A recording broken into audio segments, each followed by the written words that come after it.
Eles dormiram na mata e acordaram no centro de algo que nunca deveria existir. Teremos neste vídeo 3 histórias assustadoras que foram enviadas pelos inscritos do canal. História 1. Dormimos na mata e algo moveu nossas barracas enquanto dormíamos. Isso aconteceu durante as férias de verão do meu 3º ano de faculdade. Um período que deveria ser leve, mas acabou marcado por algo que jamais saiu da minha mente.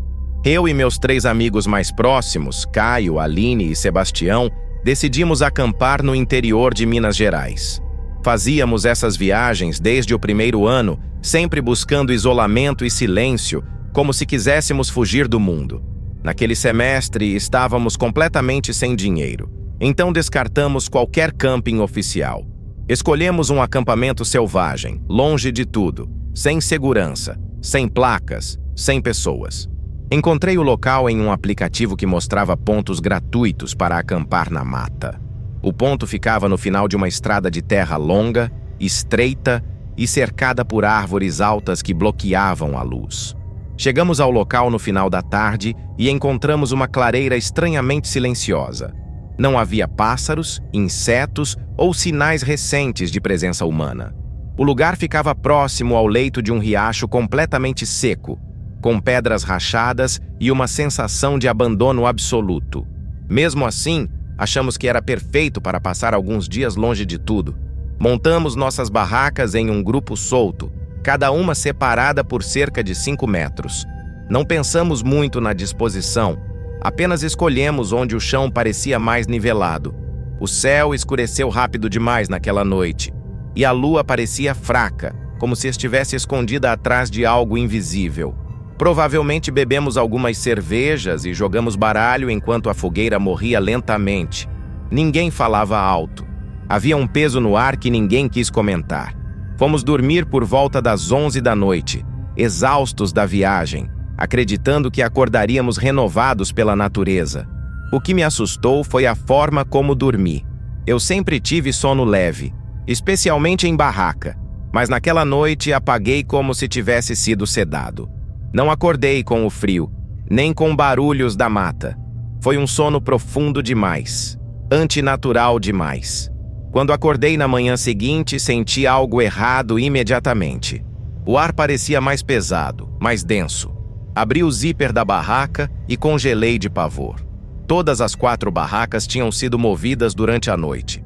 Não estavam apenas fora do lugar, estavam organizadas.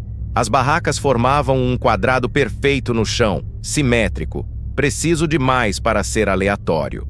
No centro desse quadrado havia uma pilha de pedras que não existia antes. Cada barraca estava agora a cerca de 10 metros da posição original. O detalhe mais aterrador era que as estacas ainda estavam cravadas no solo. Nada dentro das barracas havia sido revirado. Meu saco de dormir estava intacto, meu celular ainda carregava normalmente. Gritei pelos meus amigos. Um a um eles saíram, com o mesmo olhar de confusão e medo estampado no rosto. A Aline foi a primeira a falar. Disse que sonhou que caminhava em linha reta enquanto alguém contava seus passos em voz alta.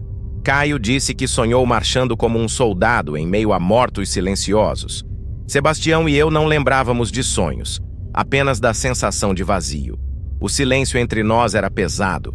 Parecia que estávamos conectados por algo invisível, como se houvesse uma presença ali, observando cada reação. Encontramos marcas de arrasto no chão, mas elas paravam antes das barracas, como se algo tivesse levantado cada uma com facilidade. A pilha de pedras no centro estava equilibrada de forma impossível. Caio se aproximou e, sem querer, derrubou as pedras. No mesmo instante, ouvimos um estrondo profundo vindo da floresta, como se uma porta gigantesca de pedra tivesse sido aberta no meio da mata. O pânico tomou conta de todos nós. Arrumamos tudo em silêncio absoluto, movidos apenas pelo instinto. Saímos dali em menos de 5 minutos, mas cada segundo pareceu eterno. Já se passaram 5 anos e nunca mais falamos sobre aquela noite. Mas eu sei que algo nos observava, e ainda observa. Você acha que aquilo foi uma presença inteligente? Ou algo antigo que ainda vive na mata? História 2. 3 vultos na estrada. O mistério da Serra da Canastra. Meu nome é Simão, e isso aconteceu no último verão, quando completei 23 anos. Eu e minha namorada Clarice planejamos esse acampamento por meses, sonhando com dias de silêncio total. Queríamos ficar longe do sinal de celular, das pessoas e de tudo que lembrasse a cidade. Achávamos que a floresta nos traria paz, mas encontramos algo bem diferente. Escolhemos um ponto isolado na Floresta Nacional da Serra da Canastra. O local tinha poucas vagas e cada uma ficava distante da outra, escondida entre árvores altas e antigas. Chegamos numa sexta-feira cansados, por volta das 3 da tarde. No caminho, vimos um carro azul estacionado perto da entrada, mas não havia ninguém dentro dele. Seguimos até o final da estrada de terra, onde a mata ficava mais fechada e o silêncio mais pesado. Montamos a barraca com calma e acendemos uma fogueira enquanto o sol sumia atrás das montanhas. O ar esfriou rápido demais e a floresta parecia nos observar em silêncio absoluto. Por volta das 10 da noite, Clarice foi escovar os dentes perto das mesas de madeira. Eu fiquei alimentando a fogueira quando percebi alguém parado no limite da luz. Era um homem alto, imóvel, apenas observando. Ele se aproximou e se apresentou como Adriano, dizendo ser o dono do carro azul. Havia algo errado no jeito dele olhar. Adriano mantinha contato visual intenso, quase agressivo. O que mais me incomodou foi que ele falava apenas com Clarice, ignorando completamente a minha presença.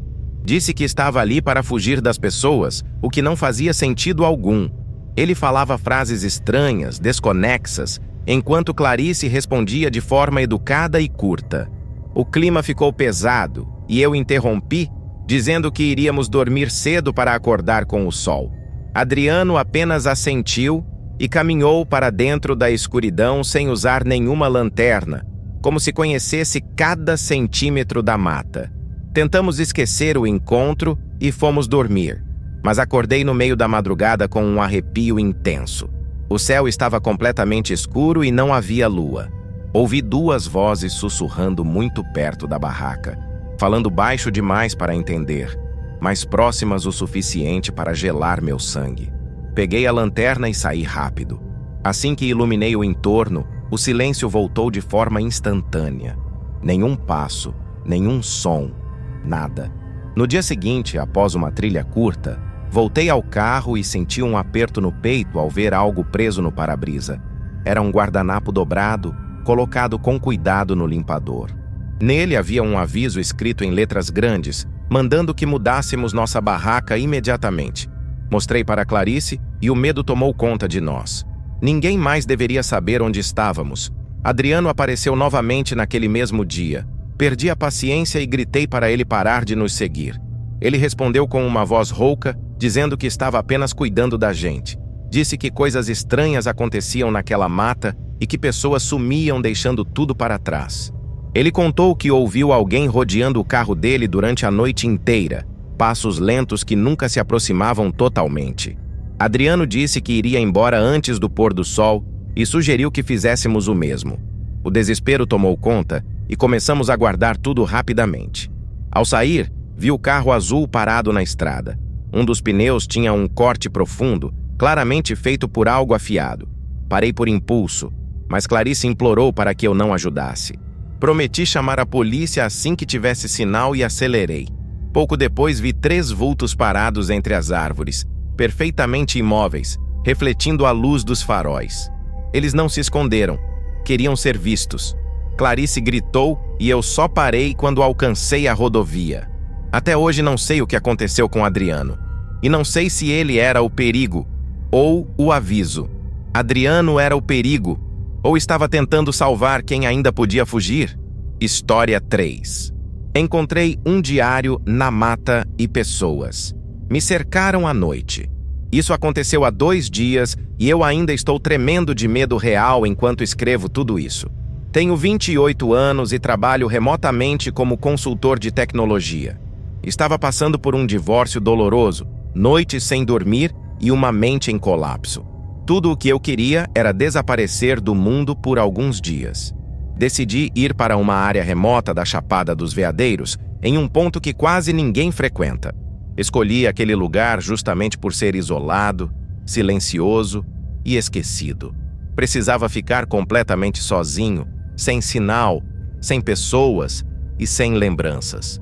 Achei que a natureza seria meu refúgio, mas ela se tornou meu aviso. Sou escoteiro experiente desde a adolescência e sei sobreviver na mata com calma. Justamente por isso procurei locais não oficiais em fóruns obscuros da internet.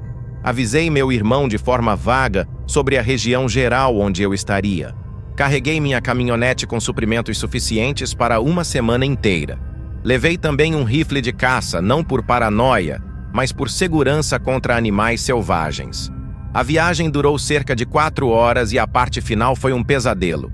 Galhos grossos bloqueavam a estrada e precisei descer 2 vezes para liberar o caminho. Quando cheguei, algo já estava errado. Havia uma barraca verde-oliva velha montada no local. O tecido parecia dos anos 80, coberto de mofo cinza e manchas escuras. Chamei por alguém em voz alta, mas não houve resposta alguma. O silêncio era pesado, quase agressivo, como se a mata prendesse o som. O cheiro vindo da barraca era insuportável. Lembrava algo morto há muito tempo. Criei coragem e olhei dentro. Não havia roupas, apenas sujeira, insetos e um pequeno caderno jogado no canto. Peguei o objeto e me afastei rapidamente daquele fedor nauseante.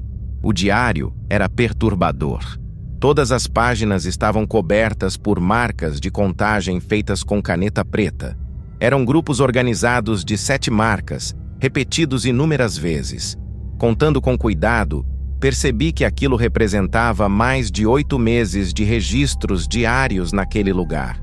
Meu instinto gritou perigo. Montei meu acampamento do outro lado da clareira, bem distante da barraca abandonada. Não havia outros sinais humanos, nenhuma fogueira antiga, nenhuma embalagem ou lixo. Mesmo assim, senti que não estava sozinho desde o início. A noite caiu clara e estrelada, linda demais para um lugar tão errado. Acordei de repente com um som baixo, como vozes sussurrando. Pareciam 2 ou 3 pessoas muito próximas da minha barraca. Meu corpo travou e comecei a suar frio dentro do saco de dormir. Ouvi passos lentos circulando a barraca, repetidas vezes, como um ritual. Peguei o rifle e apontei para a entrada no mesmo instante em que alguém puxou o zíper. A mão arranhou a lona com força, tentando rasgar o tecido. Gritei que estava armado e pronto para atirar. O silêncio durou poucos segundos. Depois ouvi passos correndo em direções diferentes, desaparecendo na mata fechada. Não dormi mais. Quando o sol nasceu, saí com o rifle em mãos e o coração disparado. A barraca verde mofada havia sumido completamente.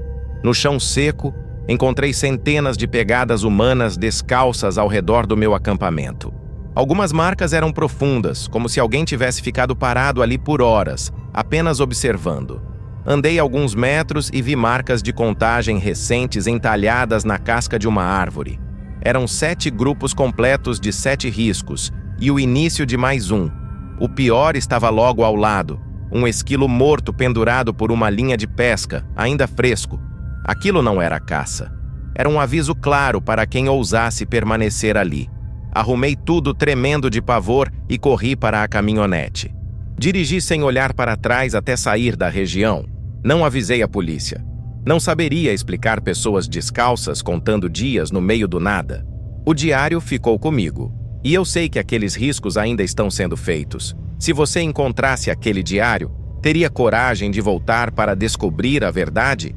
Se você curte histórias reais, relatos enviados por inscritos e mistérios que desafiam a lógica, se inscreva agora no Marcelo Caixeta Sobrenatural. Aqui, cada história é um aviso. E nem todas querem ser contadas. Ative o sininho, deixe seu like e envie seu relato, porque a próxima história pode ser a sua.